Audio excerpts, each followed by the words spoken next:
Hello mga ka-sweetie. So for today's video tayo ay mag-i-impake na naman tayo. So bakasyon na naman natin sa Pinas. Ito yung inaantay natin.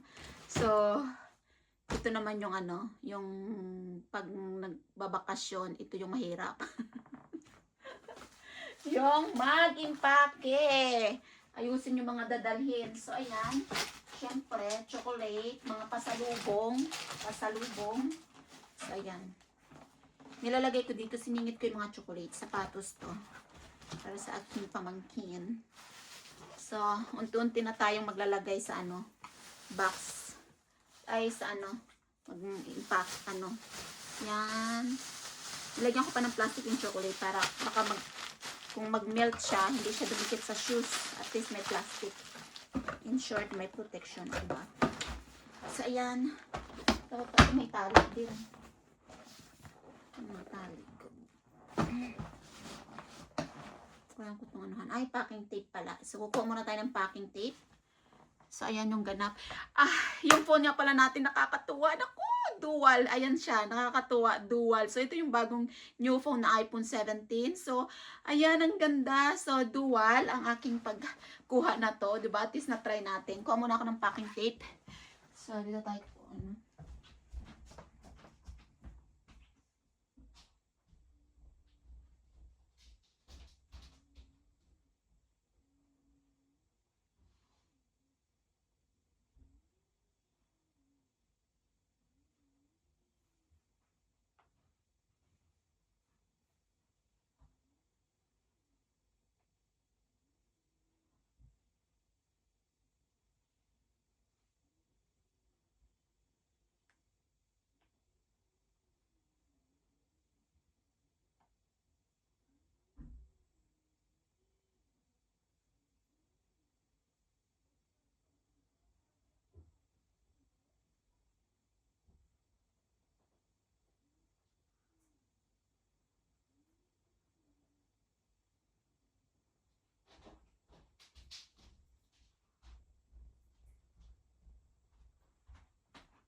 So, ayan. Lagyan natin ng packing tape itong para hindi siya mabug-sabog. Kasi,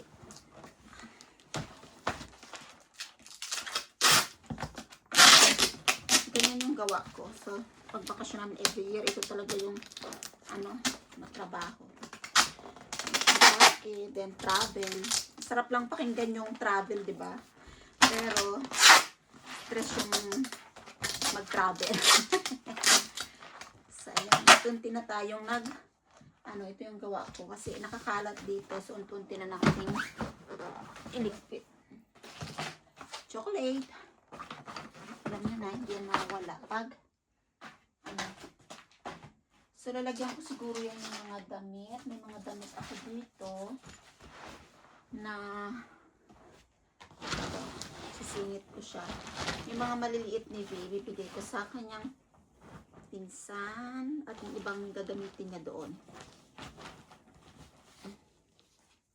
Ito mga gagamitin niya. So, ililagay natin yan sa kanila. And carry. Kaya yan.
Charan.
So, ayan. Impake na naman tayo.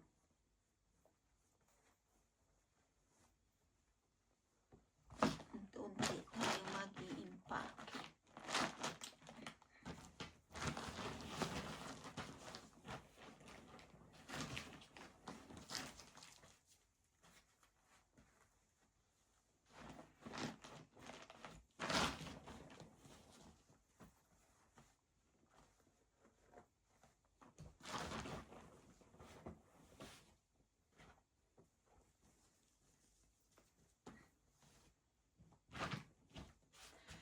So, ayan.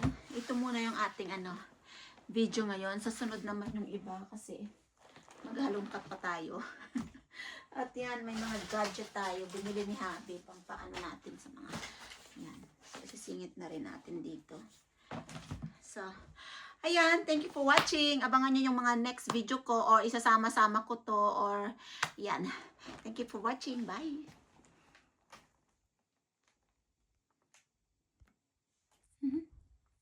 Oh, hindi ko na siya ma-okay. Anong gagawin?